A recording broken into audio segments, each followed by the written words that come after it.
عدل کی ویوستھا، انصاف کی ویوستھا، اسی کا نام اسلام ہے، اسی کے قیام کے لیے انبیاء کو بھیجا گیا ہے۔ سورہ حدید اگر آپ پڑھیں تو سورہ حدید میں آتا ہے کہ اللہ تعالیٰ نے پیغمبروں کو بھیجا، اللہ تعالیٰ نے آسمان سے لوہا اتارا، کس لیے اتارا؟ تاکہ تمام انسان عدل پر قائم ہو جائے۔ اللہ تعالیٰ فرماتا ہے یا ایھا الذین آمنوا کونوا قوامین بالقسط، اے لوگوں جو ایمان لائے ہو اس قسط پر یا عدل پر قائم ہو جاؤ اور عدل کا نظام قائم کر دو۔ تو یہ عدل کا نظام تو بنیادی تعلیم ہے جو اسلامی نظام کے تحت ہمارے سامنے آتی ہے۔ اب کیا ہے یہ عدل؟ عدل کا ترجمہ کیا جاتا ہے انصاف سے، لیکن انصاف سے عدل کا ترجمہ صحیح طور پر ظاہر نہیں ہوتا، کیونکہ انصاف کا مطلب کیا ہوتا ہے؟ انصاف بنائے نصف سے، آدھا آدھا، برابر برابر کا، سمانتا کا معاملہ کیا جائے۔ انصاف میں، عدل میں صرف سمانتا نہیں ہے، عدل میں ہے جس کا جو حق ہے وہ حق اسے دیا جائے، جس کا جو حق آتا ہے۔ کسی کا حق اگر زیادہ ہے تو زیادہ دیا جائے، کسی کا حق اگر کم آتا ہے تو کم دیا جائے۔ جس کا جو درجہ ہے، جتنے درجات ہیں جس کے، اس درجے کے حساب سے اس کا حق اسے دیا جائے، یہ ہے عدل۔ ایسا نہیں کہ سب کو ایک ہی لکڑی سے ہانکا جائے، چاہے وہ بزرگ ہو یا جوان ہو، پڑھا لکھا ہو یا ان پڑھ ہو، پیسہ دار ہو یا غریب مزدور ہو، عورت ہو یا مرد ہو، سب کو ایک لکڑی سے نہیں ہانکا جائے گا۔ جس کا جو حق ہے وہ حق صحیح طور پر ادا کیا جائے گا، یہ ہے عدل۔ اور اسی وجہ سے عدل کا صحیح ترجمہ کسی زبان میں ممکن نہیں ہے۔ ہم انصاف کہتے ہیں، نیائے کہتے ہیں، یہ سب جو ہے وہ عدل کے مفہوم کو صحیح طور پر ادا نہیں کرتے۔ تو جیسا میں نے کہا کہ ہر ایک کا حق جو ہے وہ حق برابر صحیح طور پر ادا کیا جائے۔ بہت سارے درجے ہیں اس کے۔ ایک درجہ یہ ہے کہ انسان کا اپنے اور اپنے رب، اپنے پیدا کرنے والے کے درمیان عدل، یہ بہت ضروری ہے۔ وہ اور اس کا پیدا کرنے والے کے درمیان عدل کا یہ معاملہ کہ کتنا اسے اپنی ذات کو توجہ دینا ہے، اپنی ذات کا حق ادا کرنا ہے، اور کتنا اللہ کا حق ادا کرنا ہے۔ کبھی کبھی یہ ہوتا ہے کہ آدمی اپنی ذات کو، اپنی خواہشات کو، اپنی اچھاؤں کو، اپنے گھر والوں کو اتنی اہمیت دے دیتا ہے کہ اللہ کے احکامات ٹوٹ جاتے ہیں، اللہ کے احکام وہ ہو جاتے ہیں۔ تو کتنا اپنی ذات پر توجہ دینا ہے اور کتنا اللہ تعالیٰ کے احکام پر توجہ دینا ہے۔ ظاہر ہے کہ اپنی ذات کے لیے نیند بہت ضروری ہے، سونا ایک بڑی وہ ہے۔ قرآن میں خود اللہ تعالیٰ کہتا ہے کہ ہم نے نیند کو باعث سکون بنایا ہے۔ ٹھیک ہے، نیند ضروری ہے، لیکن ایک حد تک۔ جب نماز کا وقت ہوتا ہے اور کہا جاتا ہے کہ الصلاۃ خیر من النوم، نماز بہتر ہے نیند سے، اس وقت آدمی کو وہ اپنی تمام نیند کو اور اپنی تمام بستر کو، لحاف کو چھوڑ کر اللہ تعالیٰ کے یہاں کھڑا ہونا ہوتا ہے۔ تو یہ اللہ کا حق ہے، وہاں ادا کرنا ہے اسے۔ جہاں اپنا حق تھا، جہاں تک رات کو سونے کا، وہ حق ادا کیا۔ اب اللہ کا حق آیا، اسے اللہ کا حق ادا کرنا ہے۔ پیسہ ہے اس کے پاس، خوب کھا رہا ہے، پی رہا ہے، خوب اس کو استعمال کر رہا ہے، جائز ہے، کہیں کوئی اس پر رکاوٹ نہیں ہے۔ لیکن جب اللہ تعالیٰ کو حکم آیا کہ اس میں سے زکوٰۃ نکالنا ہے تمہیں 2.5%، اب وہ نکالنا ہے، وہ اللہ کا حق ہے، وہ اسے پورا کرنا ہے۔ تو کہنے کا مطلب یہ ہے کہ اللہ کے اور اپنے درمیان عدل قائم کرنا، جو اللہ کا حق ہے وہ صحیح طور پر ادا کرنا۔ نمبر 2، اپنے اور دوسری تمام مخلوقات کے درمیان عدل قائم کرنا۔ میں اکیلا نہیں آیا ہوں اس دنیا میں، میرے ساتھ بہت سارے لوگ موجود ہیں، میرے گھر والے لوگ موجود ہیں، میرے پڑوسی کے لوگ موجود ہیں، میرے اہل ملک کے لوگ موجود ہیں، بلکہ تمام دوسری مخلوقات انسان کے علاوہ موجود ہیں۔ ان تمام لوگوں کے ساتھ مجھے عدل کا معاملہ کرنا ہے۔ گھر میں آپ دیکھیں، شوہر کے ساتھ بیوی کس طرح سے عدل کا معاملہ کرے، بیوی کے ساتھ شوہر کس طرح سے عدل کا معاملہ کرے، بچوں کے ساتھ کس طرح کا عدل ہونا چاہیے، اور دوسرے ہمارے اہل پڑوسیوں کے ساتھ کس طرح کا معاملہ ہونا چاہیے۔ اس معاملے میں ہم اکثر دیکھتے ہیں کہ پڑوسیوں کے ساتھ ہم بالکل عدل کا معاملہ نہیں کرتے، پڑوسی ہم سے نالا اور پریشان ہو جاتے ہیں، یعنی ہم بغیر وہ سمجھے اس کو ایک فن سمجھتے ہیں، اس کو ہماری اپنی صلاحیت سمجھتے ہیں کہ ہم پڑوسیوں کی زمینوں کو یا سرکاری زمینوں کو استعمال کر کے اپنے گھروں کے اندر لے لیں۔ اس کو سمجھتے ہیں ہاں دیکھو میں تو کتنا عقل والا ہوں، میں نے یہ سب استعمال کر لیا۔ یہ عدل کے خلاف ہے۔ آپ اپنے پڑوسی کو تکلیف دے رہے ہو۔ پڑوسی کا حق تو اتنا بیان کیا گیا کہ صحابہ یہ کہنے لگے کہ ہمیں یہ ڈر لگنے لگا کہ کہیں ایسا نہ ہو کہ پڑوسیوں کو وراثت میں شامل کر دیا جائے۔ یہ حق ہے ان کا جو ادا کرنا ہے۔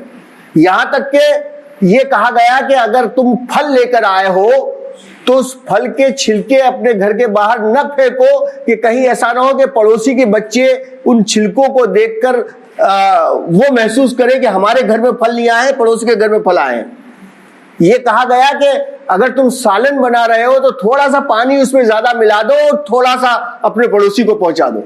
یہ حق ہے ادا کرنا ہے، یہ ہے عدل، اپنے اور اپنے تمام دوسرے لوگوں کے ساتھ، اپنے گھر والوں کے ساتھ، پڑوسیوں کے ساتھ، اہل ملک و اہل وطن کے ساتھ، مسلم ہو یا غیر مسلم ان کے ساتھ، بلکہ تمام مخلوقات کے ساتھ۔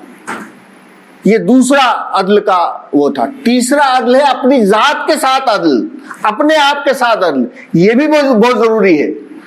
آدمی اس معاملے میں سمجھتا ہے میں کھا رہا ہوں ماوا گٹکا، میں سگریٹ پی رہا ہوں، میں تمام منشیات اور ڈرگس کا استعمال کر رہا ہوں، کیا ہے؟ میرا اپنی ذات ہے، میری اپنی مرضی ہے، میرا اپنا جسم ہے۔ نہیں، آپ کے جسم کا بھی آپ پر حق ہے، اسے بھی عدل کے ساتھ ادا کرنا ہے۔ آپ اپنے جسم کو نقصان نہیں پہنچا سکتے۔ آپ تمباکو اور پان اور سگریٹ اور ڈرگس اور اس کے ذریعے سے اپنے آپ کو نقصان پہنچاؤ، یہ اسلام پسند نہیں کرتا۔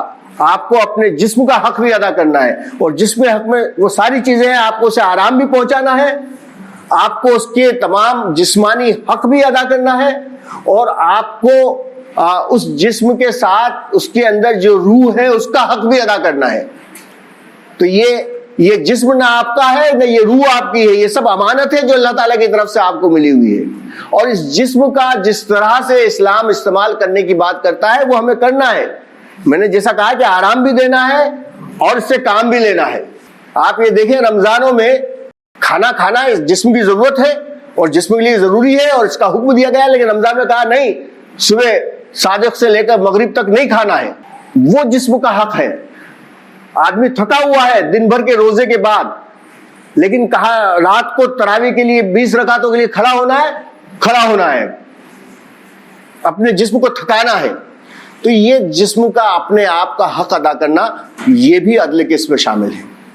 چوتھا عدل ہے وہ عدل جو عام طور پر ہم کہتے ہیں دو فریقوں کے درمیان عدل۔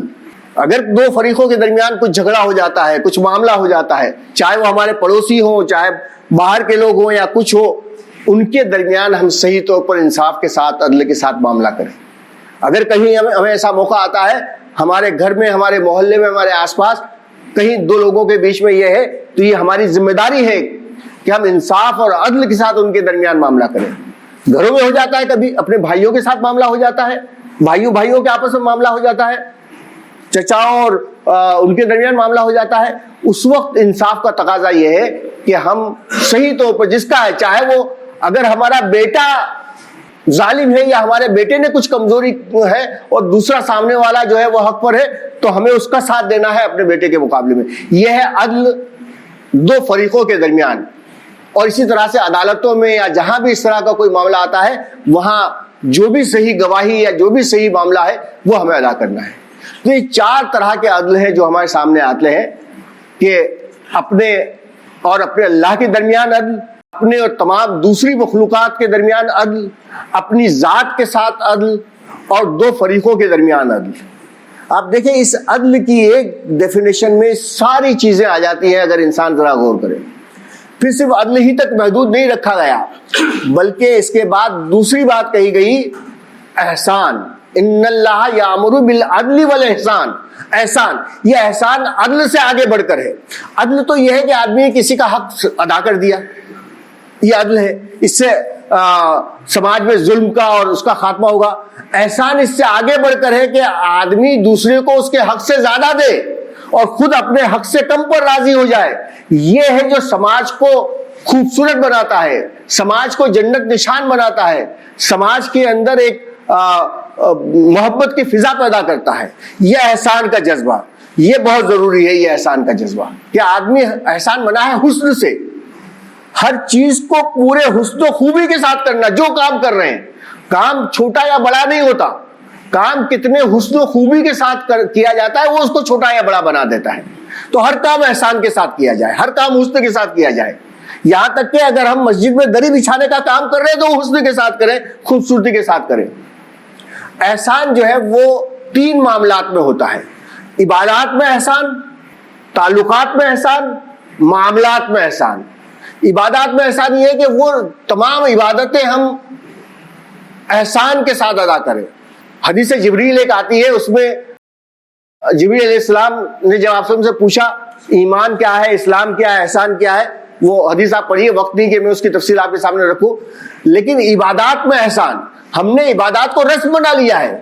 نماز پڑھ لیتے ہیں بس 5 وقت مسجد میں آگے نہیں کہ اگر توفیق مل گئی تو اٹھک بیٹھک کر لی، کچھ چیزیں کر لی، کبھی اس کا احساس نہیں ہوتا کہ نماز کس لیے ہم پڑھ رہے ہیں. قرآن تو کہتا ہے ان الصلاۃ تنہا عن الفحشاء والمنکر، بے شک نماز روکتی ہے بے حیائی اور بری باتوں سے. ذرا ہم غور کرتے ہیں کہ ہماری نماز روک رہی ہے ہمیں بے حیائی اور بری باتوں سے.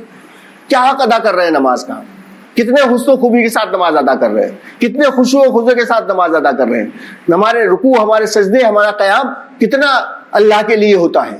اسی طرح سے دوسری تمام عبادت، چاہے وہ روزہ ہو، زکوٰۃ ہو، حج ہو، کتنے حسن و خوبی کے ساتھ کرتے ہیں ہم.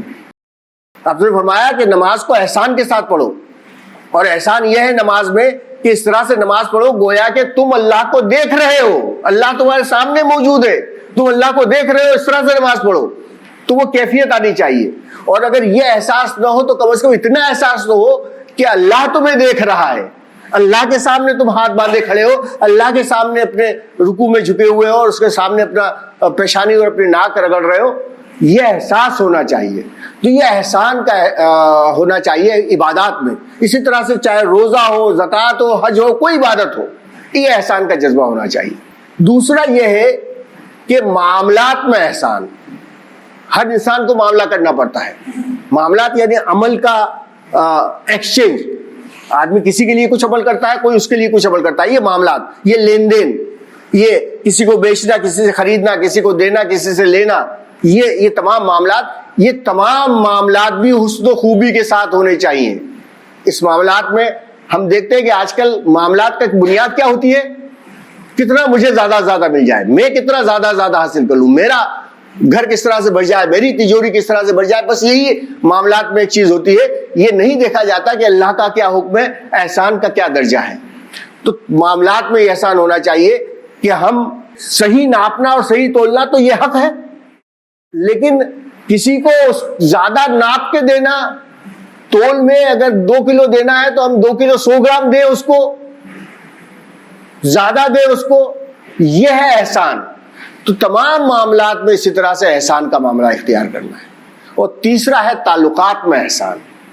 ہمارے تعلقات ہوتے ہیں، سب سے پہلے ہمارے ماں باپ سے، ہمارے بچوں سے، ہمارے بیوی سے، شوہر سے، بھائیوں سے، قریبی رشتہ داروں سے، اپنے پڑوسیوں سے. جیسا میں نے یہ کہا، یہ تمام تعلقات ہوتے ہیں. ان تمام تعلقات کو احسان کے ساتھ نبھایا جائے. صرف تعلقات کو نبھانا تو ایک خشک وہ ہے کہ جس سے سماج صحیح رہے گا، لیکن احسان کے ساتھ نبھایا جائے. ہم اپنے آپ کو اپنے سے کمتر پر راضی کر لیں اور دوسروں کو زیادہ زیادہ دیں. یہ ہے احسان کا جذبہ. اور اس معاملے میں اگر ہم نے یہ صحیح طور پر احسان کا جذبہ اختیار کیا تو آپ اندازہ لگائیے کہ سماج کتنی خوبصورتی کے ساتھ، کتنا اس کے ساتھ جو ہے آگے آئے گا. ایک حدیث میں آپ نے فرمایا اس احسان کے لیے کہ آپ اپنے بھائی کے لیے وہی پسند کریں جو آپ اپنے لیے پسند کرتے ہیں. کوئی آدمی چاہتا ہے کہ اس کو کوئی گالی دے، کوئی آدمی چاہتا ہے کہ اس کے ساتھ کوئی برا معاملہ کرے، اس کا کوئی مال لے جائے. آپ چاہتے ہیں کہ کوئی اس کے ساتھ جھگڑا کرے، آپ کیوں دوسرے کا گالی دیتے ہیں، کیوں دوسروں کے ساتھ جھگڑا کرتے ہیں؟ تو اپنے بھائی کے لیے وہی پسند کرو جو اپنے لیے پسند کرتے ہو. یہ ہے احسان کا جذبہ. امام راغب اصفہانی رحمۃ اللہ علیہ ایک بڑے بزرگ گزرے ہیں، انہوں نے عدل اور احسان کے بارے میں ایک بہت اچھی بات کہی ہے. میں پڑھ کر آپ کو سنا دیتا ہوں. وہ کہتے ہیں کہ عدل یہ ہے کہ جس قدر دینا واجب ہو اسی قدر دیا جائے، اور جس قدر لینا ضروری ہے اسی قدر لیا جائے. اور احسان یہ ہے کہ جس قدر دینا واجب ہو اس سے زائد عطا کیا جائے، اور جس قدر لینا ہو اس سے کم پر بخوشی وہ ہو جائے، راضی ہو جائے. یہ ہے عدل اور احسان.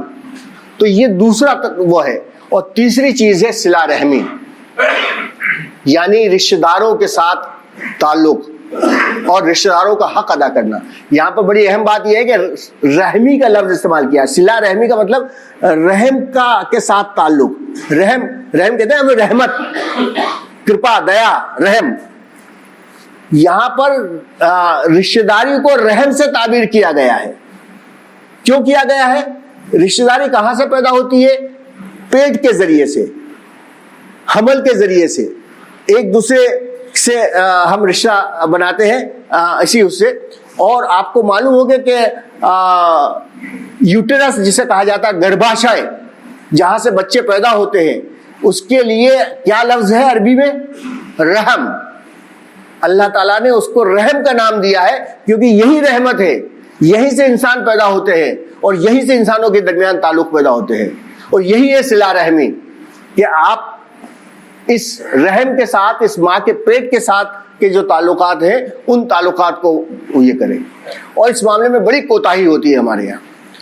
ایسے لوگ دیکھے ہیں میں نے کہ جو بہت لاکھوں روپئے اٹھاتے ہیں باہر، لاکھوں لوگوں کی مدد کرتے ہیں، لیکن اس کا بھائی غریب گھر میں پڑا ہوتا ہے، کھانے کو نہیں ہوتے، اس کا چچا بھائی ہے، اس کی پھوپھی ہے، اس کا پھوپھی کا بیٹا ہے، وہ ہوتا ہے، اس کی طرف توجہ نہیں ہوتی، باہر لاکھوں روپے لٹائے جا رہے ہوتے ہیں.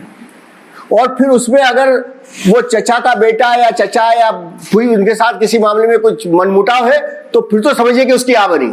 یہ ہے صلہ رحمی، کہ آپ جو ہے وہ جتنا باہر کے لوگوں کا خیال رکھتے ہیں اس سے زیادہ آپ اپنے گھر والوں کا خیال رکھیں. اور اس میں بھی خاص طور پر یہ کہ وہ رشتہ دار، وہ قریبی رشتہ دار جن سے آپ کا کچھ کسی وجہ سے انبنا ہو رہا ہے، ان کو آپ زیادہ سے زیادہ اپنے اس میں سے دیں. یہ ہے صلہ رحمی، یہ ہے رحم کے رشتے کا معاملہ. اور اس میں آج ہم سب سے زیادہ کوتا ہے. آپ دیکھیے مسلمان باہر تو ہو سکتا ہے کہ لٹا دے، لیکن اپنے گھر کے رشتہ داروں کو، قریبی رشتہ داروں کے ساتھ اس کا معاملہ، اس کا وہ جو ہے بہت خراب ہوتا ہے.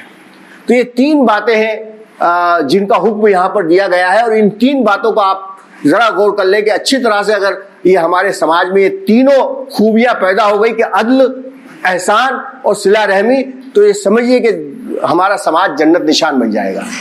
اس کے بعد تین برائیاں بیان کی گئی ہیں. ابھی اتنا وقت نہیں ہے کہ میں ان تین برائیوں کی وضاحت آپ کے سامنے کروں. ایک برائی فحاشی ہے، ینہا عن الفحشاء والمنکر والبغی. فحاشی سے، منکرات سے. فحاشی ہے وہ ننگا پن، وہ تمام عریانی، بے شرمی. اور جیسا کہ آج اب ہمارا ماحول ہے کہ بے شرمی تو بالکل اتنی عام ہو چکی ہے کہ اب وہ بے شرمی کا احساس بھی ہمارے ذہن سے نکل گیا ہے. ہم اپنے گھر والوں کے ساتھ ٹی وی پر ننگی فلمیں دیکھتے ہیں، گانے دیکھتے ہیں، اٹھ پٹانگ حرکتیں دیکھتے ہیں، لیکن ہماری جوان بیٹی سامنے ہوتی ہے، بہن پاس میں ہوتی ہے، لیکن ہمارے کانوں پر جوں نہیں رینگتی. اس طرح سے یعنی اب وہ فحش اور ننگا پن کا احساس ہمارے ذہن سے نکل گیا ہے کہ یہ بھی کوئی بری چیز ہے. تو فحاشی، پھر منکرات، بری باتیں، گناہ کے کام، وہ تمام کام جن کو پوری دنیا گناہ سمجھتی ہے، پوری دنیا جس کو خراب سمجھتی ہے. اور تیسرا ظلم، کسی کے ساتھ ناانصافی، کسی کا حق مارنا. انشاءاللہ پھر اگر کوئی موقع ملے گا تو کسی اور خطبے میں یا کسی اور وقت ان تینوں برائیوں کی میں آپ تھوڑی سی وضاحت کروں گا تاکہ آج ہمارا کیا حال ہے اس معاملے میں وہ ہمارے سامنے آ جائے. تو بہرحال یہ آیت جو ہے بار بار خطبے میں پڑھی جاتی ہے، اور یہ اس لیے بار بار پڑھی جاتی ہے کہ بار بار ہمارے ذہن پر ہتھوڑی کی طرح سے یہ ساری باتیں واضح ہوتی رہیں کہ ہمیں کیا کرنا ہے، کس طرح سے ہمیں اپنی زندگی میں، اپنے سماج میں عدل کا نظام قائم کرنا ہے، کس طرح سے احسان کا نظام قائم کرنا ہے، کس طرح سے صلہ رحمی کرنا ہے، اور ان تین برائیوں سے اپنے آپ کو بچانا ہے. تو اللہ تعالیٰ سے دعا ہے کہ مجھے آپ تمام لوگوں کو ان باتوں پہ اچھی طرح سے غور و فکر کرنے اور اپنی زندگی میں اسے اتارنے کی ہمیں توفیق عطا فرمائے. اور یہ یاد رکھیں کہ جب بھی ہم خطبے میں اس آیت کو سنیں پھر اپنے اندر، اپنے ذہن میں دہرائیں اس آیت کو، ان باتوں کو، اور اپنے اوپر غور کریں کہ اس آیت پر ہم کتنا عمل کر رہے ہیں. اللہ تعالیٰ ہمیں اس کی توفیق عطا فرمائے. وآخر دعوانا ان الحمد للہ رب العالمین.